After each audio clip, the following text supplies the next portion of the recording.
Yes, welcome into Sports Bet. Betting it inside today, Pauly and Teddy. Monday, January 9th.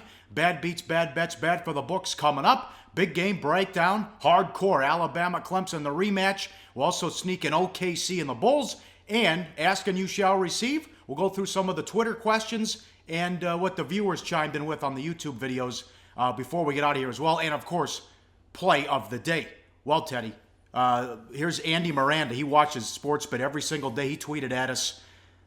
Title for tomorrow's show, Books on Suicide Watch. Bad parlay teaser week for the bookies. Home favorites go 4-0. Largest margin of victory since they went to the current format in 1990. Bloodbath! Yeah, well, I mean, the books were saved for one reason and one reason only. And that's that everything except for, well, I guess that 2 games went over, but the 2 games that they really needed to stay under stayed under in terms of Seattle, Detroit, and of course Pittsburgh and Miami, which came down to the wire. But from a competitive standpoint, it was a crappy weekend of football. You know, not a lot to be excited about as a viewer. Certainly not what they're looking for ratings. And when it comes to point spread decisions, you know, not much in doubt in the fourth quarter of any of these ball games, with the lone exception with Miami trying to come through the back door. And we give the viewers a trend that's 73% since 2002, and it goes 1-3. Yeah, and literally, this is the first losing season since 2002 in that trend. But it lost. The bottom line is that it lost. The only one that cashed of the 4 picks using the Sager and strength of schedule angle were the Pittsburgh Steelers. The other 3 games, all loser, loser, loser when it comes to that long-term winning angle. All right, here we go. Saturday afternoon. Texans were 31st in red zone offense in the regular season. Osweiler made enough plays. I thought the Raiders did a bad job in the first half with Cook. They didn't take any shots down the field. And Teddy, the drops by Cooper and Crabtree, and I thought it was a good point by McDonough on the broadcast. They actually got better on offense in the second half when they started throwing to Holmes and Crabtree was out of there. But Texans and over money got there. Yeah, and this is a bad result for the books. There was nothing but Houston money in this ballgame. All the late money was on the over, which cashed. And, of course, the Texans, number 31 in red zone offense in the regular season. In the playoffs, 3 touchdowns and 3 red zone tries. Brock Osweiler, I'd say it was his best game as a Texan. Houston only got 4.2 yards per play. Lamar Miller returned. He had 73 yards on 31 rushes. It's not like the Texans' offense was marching the ball up and down the field, but Connor, Cook, and the Raider offense was pretty inept. The Texans' 20-point lead in the second half of the game, that was their largest lead of the season, Pauly. And how about this? Connor Cook, the only player in NFL history to throw at least 45 passes in a postseason game and gain fewer than 175 yards with all of those pass attempts. Yeah, the Raiders were pretty ugly, and this is one that I got wrong. I got a tweet here from Aaron Tittle. Teddy, nice big ticket pick on the Raiders. Big pick on third-string quarterback, LMAO. Texans eating him up, and I'll tell you what, let's give the Houston defense some credit, because that game, in my mind, came down to who's going to make the first mistake. And I thought Osweiler was, with the crowd not thrilled about him being back, with his teammates not thrilled about him being back. I thought Houston was very live to make that first mistake. But the incredible Clowney interception deep in Oakland territory early put the Raiders. The one thing they couldn't do in that game was fall behind. They fell behind early, and the whole second half of that game was garbage time. All right, the dog's getting in the shot here. Unbelievable. He's making his first appearance. Hey, Jordan, how you doing? Also, the night game, Seahawks, 25th in rushing. We talked about the offensive line. The holes for Rawls, gaping holes. The running game was there. Wilson was terrific. And Bolden. The drops by the Detroit wide receivers and 2 bad penalties on Bolden. Well, yeah, and again, we talk about what happened in the regular season. The regular season, the Seahawks number 25 in the NFL in rushing.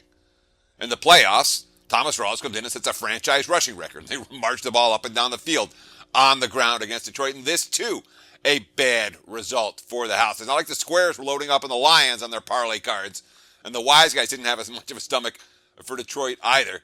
Of course, the game stayed under with room to spare. That was bad for us. Play of the day wise, it was good for the house. That total was bet all the way up to 45.5.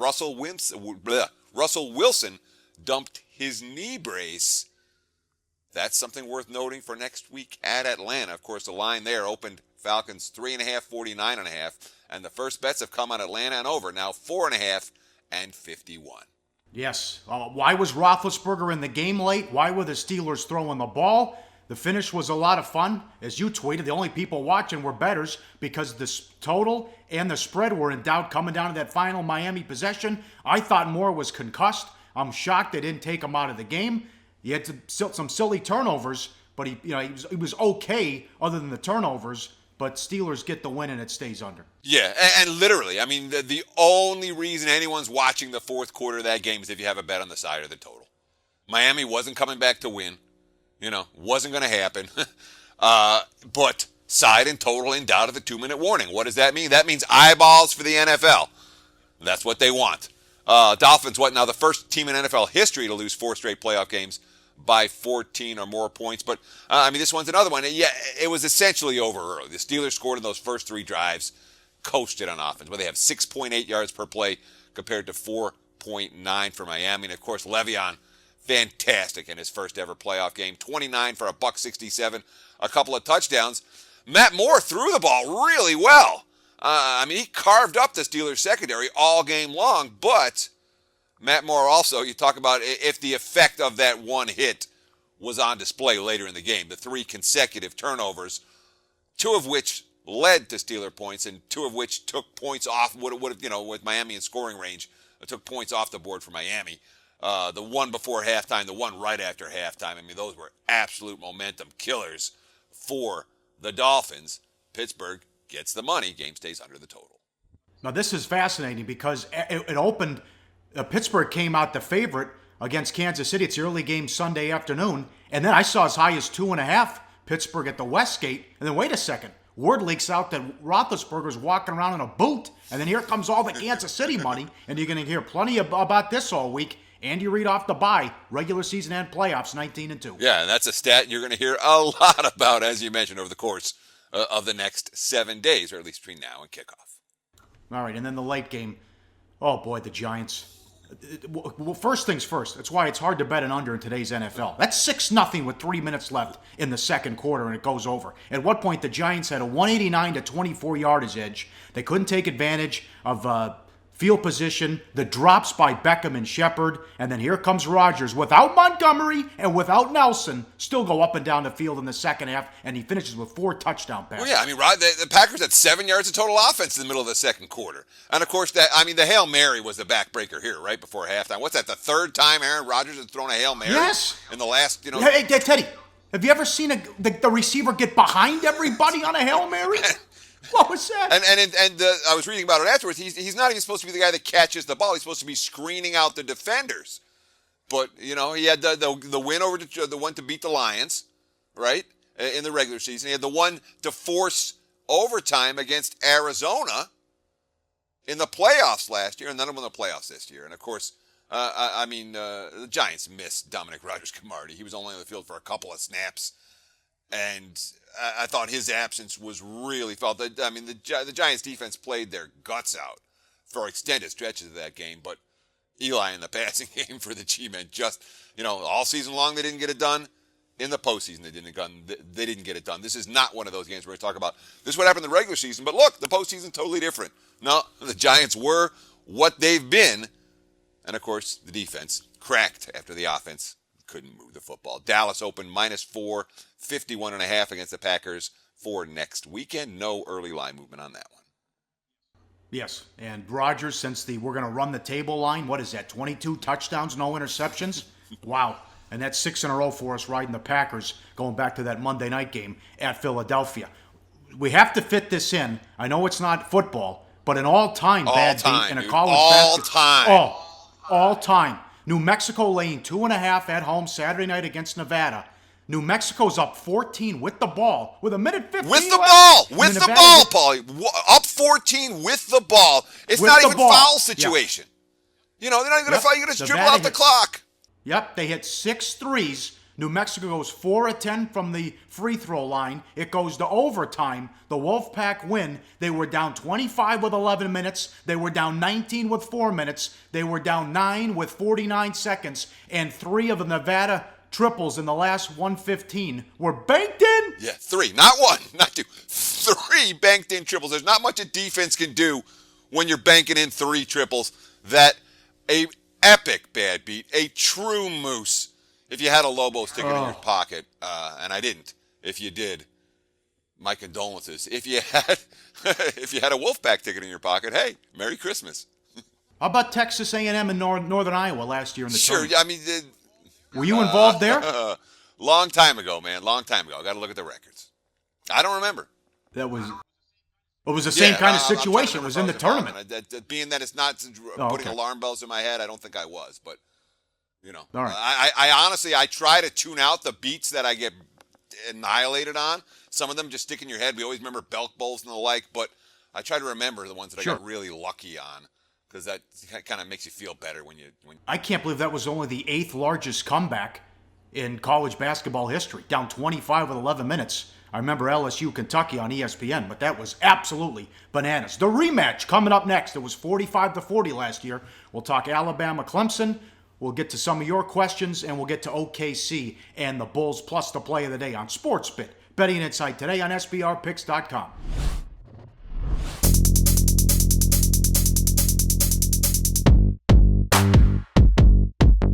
That's right, the 8th annual SBR Forum Bash will be held at the breathtaking all-inclusive Hard Rock Hotel in Punta Cana on Super Bowl weekend. Join Natalie Rydstrom and the Odds Couple as they mingle with SBR pros and have fun under the sun. Stay tuned for video coverage of Bash activities, including a $5,000 poker tournament sponsored by uwager.eu. Only on SBR, your sportsbook authority since 1999. All right, back on SportsBit, Betting Insight today, Pauly and Teddy. Follow us on Twitter at Pauly Howard, at Teddy_covers. Big game breakdown. Here we go, live odds, sportsbookreview.com. The rematch, national championship. Alabama and Clemson. Bama 6.5, 51 the total. How much can be learned from last year? 45-40 Bama. Stats is close to the scoreboard. You throw up the graphic, first downs. Bama 18, Clemson 31. Total offense 550 to 473. Total plays 85 to 71. You see yards per play and turnovers there. Watson had 400 yards passing, 4 touchdowns, 70 rushing yards as well. Coker had 335 and 2 scores. Henry had a big game. Howard had a big game. There were 40 points scored in the fourth quarter, Teddy. And of course it was Alabama. They had a 95-yard kickoff return. Well, yeah, I mean, the Bama had a special teams touchdown in the fourth quarter, and of course they recovered that onside kick. Remember, they tied the score 24-24 with about 10.5 minutes left, and they went on to get a touchdown following the onside kick recovery. Nick Saban, quote, "I made the decision to do it because the score was tied, and we were tired on defense. We weren't doing a great job of getting them stopped, and felt like if we didn't do something or take a chance to change the momentum of the game, that we wouldn't have a chance to win."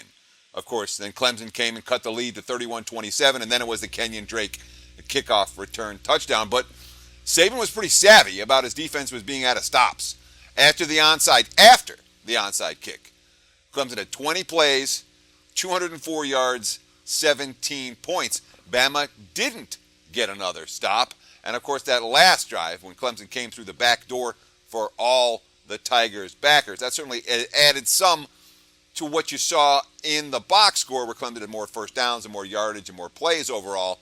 Some of that was that final TD for the backdoor score, but a lot of it was Alabama's defense getting picked apart by a pretty good quarterback. Absolutely, yeah. When Peterson did it at Boise State, he had to resort to trickeration. But when Saban does it, it's good coaching. Get the hell out of here. Now, I read this front page ESPN. It's all over Twitter. What is this? The media's telling Alabama they're underdogs. Well, Alabama's talking the talk like they're underdogs in this ballgame. Here's what senior outside linebacker Tim Williams, quote, "The media is selling us as possible underdogs, possible upset. We know we have to come out there and do at the end what we have to do at the end of the day, put the cleats on. When you have number one next to your name as much as us at Alabama, a lot of people are going to take shots. A lot of people are going to say things. But we have a standard that we always play to. We never worry about the end result. If we put everything we have on the field, then we could deal with everything else after." But Bama's going into this game, it feels like they have a little bit of a chip on their shoulder with some of the stuff that, A, happened with Deshaun Watson last year, and B, with the respect that Clemson is getting in the marketplace. I got a great quote from the defensive end Jonathan Allen, another senior from Alabama, about last year's game. Quote, "That's something that sticks with you. It's like we were just holding on, and that's not the way we play defense. It wasn't close to our standard." That is a great quote there. How about this? It might be the best defense of all time. They've allowed 15 touchdowns on defense in 14 games. They've scored 11 themselves on defense. Okay, now to the big issue. Sark is in, Kiffin's out. How big of a deal is this? Well, let's start with this. Sark has the resume. He was an assistant under Pete Carroll at USC. He was a quarterback coach of the Raiders. He was back to USC as assistant. He was a head man at Washington for 5 years.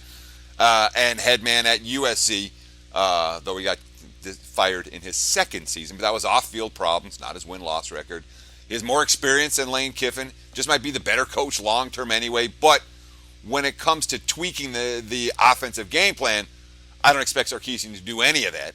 That being said, man, you read some of the quotes coming out of the locker room. Everybody seems to like Sarkisian, and they feel comfortable running the offense. And you got that quote from Nick Saban.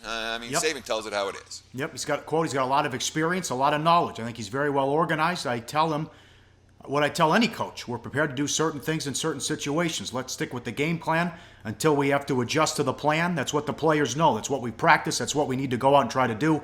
And that's going to give us the best chance to be able to execute and be successful. I think he'll do that, end quote. I want to see if he's going to pull a Kiffin and be on the field or if he's going to call the plays in the booth. I would like to see him on the field because you got a true freshman and Hurts trying to do only what Holloway was able to do in '85. That's win a national championship as a true fresh. Sure. In terms of on the field versus in the booth, it's an interesting question. I have not heard one way or the other for Sarkisian. But my bigger issue with Alabama here, you don't want to minimize changing the offensive coordinator the week before the national title game. But in my mind, it's a no. It really is not a huge deal.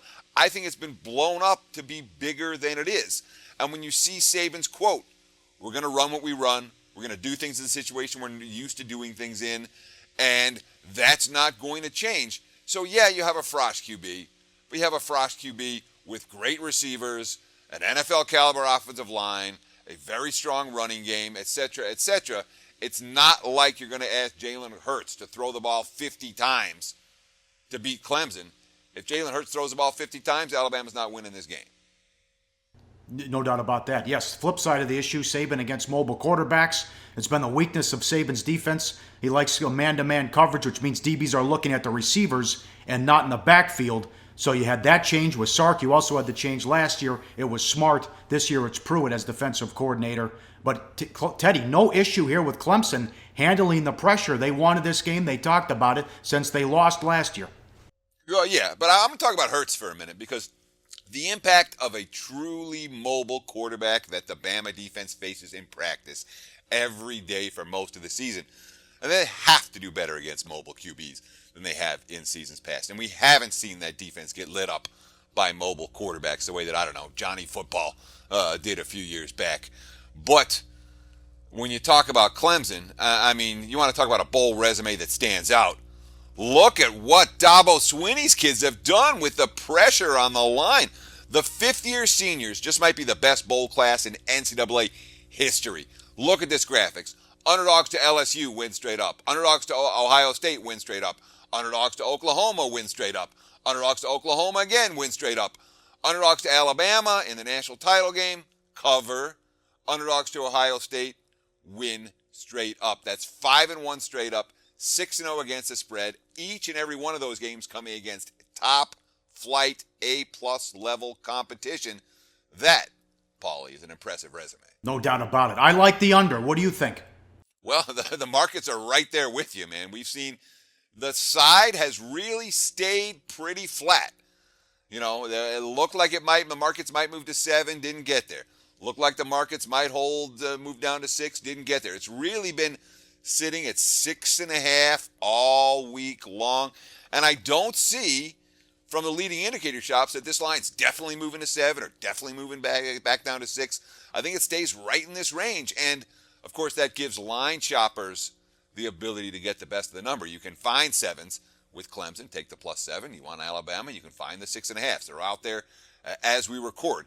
When it comes to the total, nothing but under money. This has been a significant move. Open 54. Now we're looking at 51.5 in that range, even some 51s out there. And you say you like what'd you say, you like the under? Well, I liked it more at 53 and 54, but yeah. I know it's hard to recommend 51, 50 and a half. I know, but maybe I'm sure the public will bet over and drive it up late. Potentially, but when you're talking about Alabama and under, the Crimson Tide defense, that is what allowed 14 touchdowns all year and scored 11, which is a pretty good ratio. What worries me about betting the under is the fact that they scored 11. And of course, I'm not selling Deshaun Watson short in terms of his ability to move the football, even in a big game at this level. Current number, I'm not in love with that under, although it's hard to picture Clemson coming close to lighting up Alabama's defense the way they did a season ago. Yeah, first half under too. Alabama usually gets off to a slow start, run the ball, feel each other out. Monster game. No one wants to make a mistake early. Your questions up next, and the Thunder and the Bulls, plus the play of the day on SportsBit Betting Insight today on SBRPicks.com. Do your research before you bet. Check out our ratings guide to see which books have the best ratings and sign-up bonuses. Open up several accounts. Shop for lines at SBRodds.com. Always be ahead of the game. Back on SportsBit Betting Insight today, Pauly and Teddy. We said we would do it Friday. Good rant by Teddy on the show to start. So let's get right to it. We'll try to do this every week. We always want to hear from you every day. At Pauly Howard on Twitter, at Teddy_covers, or the comments on the YouTube page. Let's go to Dante.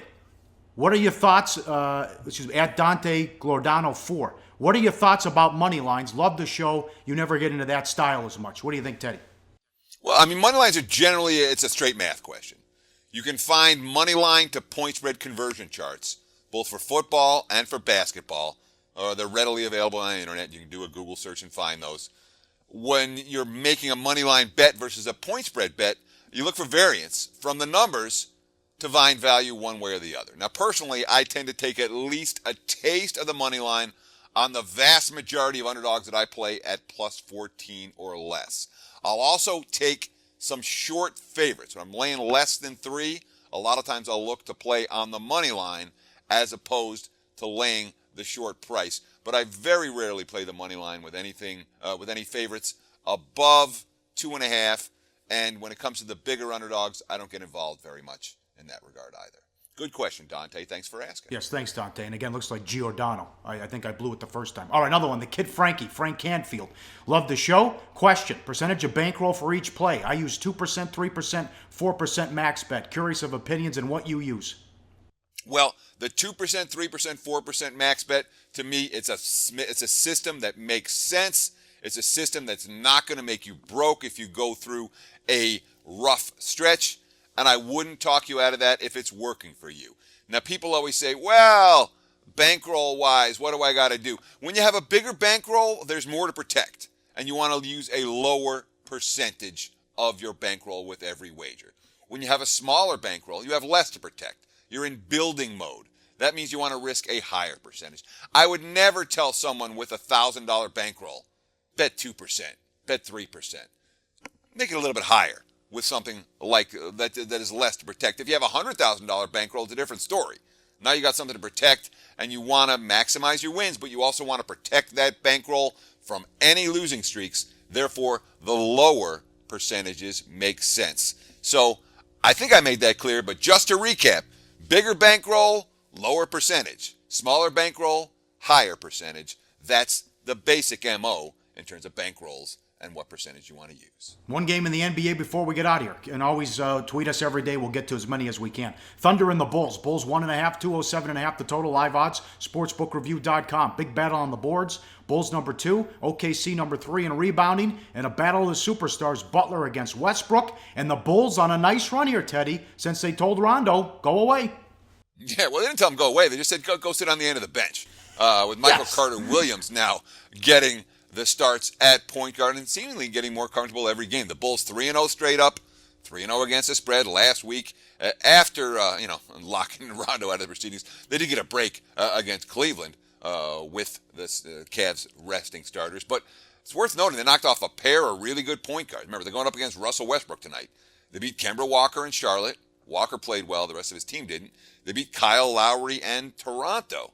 So when you're beating the good point guards and all of a sudden you've got Jimmy Butler playing at a really high level, Chicago, there's something to watch out for this team. Look at Butler's stats, Pauly. You want to go through those? Yeah, here, throw up that graphic. 38 points in January, 38 points per game, 9 rebounds, 6.5 assists, 2.3 steals, and be strong on defense as well. Spent much of the win in Cleveland guarding LeBron. Could be on Westbrook tonight. The quote from Hoiberg, who was on a hot seat, and this winning streak has helped him out. Quote, he's just pretty much straight up our point guard for a lot of our games now. You look at the two-way players in this league, you can put Jimmy up with any of them. A lot of guys are putting up huge numbers. They do it one end, and someone else's guards the other team's other players. Jimmy's doing both for us. To expend that amount of energy on the defensive end, continue to do what he does on offense, says a lot about him, end quote. Yeah, I mean, look what Dwayne Wade is saying about Jimmy Butler. So many guys have talent, but there are things that separate guys, the mentality that it takes, even if you're having a bad game. Like in Cleveland, he wasn't shooting well, and still do that in the clutch. That's big time. That's special, players like that. He's the cornerstone of this franchise. He's the reason I'm here, the reason we're winning games. So, yeah, Russell Westbrook's got a lot of pub so far this season. Jimmy Butler right now is making noise for Chicago. Yes, how about the scheduling spot here? Key to tonight and how you look at the future with OKC, they'll be making 22 straight court changes. This game is number 11 in the cycle. Yeah, now note that again. Say that really loud. The OKC Thunder are making 22 straight games with a court change. Okay, that means they have no homestands and lots of road trips. This is the halfway point in that. This is game number 11 in the cycle. And, of course, they've had no downtime. They played on Christmas Day. They played on New Year's Day, or New Year's Eve. So this is their 13th straight game without having back-to-back days off. Now, the Thunder are a great rebounding team. OKC number 3 in the NBA. Chicago number 2 in the NBA. But the fatigue factor for the Thunder, it hasn't really been a factor yet. I expect it to matter down the stretch throughout the month of January and into the All-Star break. Maybe it matters right here. All right, let's make it 8 out of 9. Winners over the weekend. Winner with the Packers, loser with the Seattle over. Let's keep it going. Back to this game. What are we doing, Teddy? Game number 706. Let's take the Chicago Bulls to -1.5. The Bulls without Rondo look a heck of a lot better than the Bulls with Rondo. And the power ratings are going to take a little while to catch up. Fatigue factor for OKC, and as each game goes by, Michael Carter-Williams get more confident as Chicago's starting point guard. Game number 706, the Bulls -1.5. That's our play of the day. All right, fun show. Divisional round coming up this weekend. We'll have great info for you there. A bookmaker, Jimmy Vaccaro, to run down the carnage from this past weekend. We'll recap Alabama, Clemson, and the night in the association as well. We'll talk to you tomorrow on SportsBit. Betting Insight today on SBRPicks.com.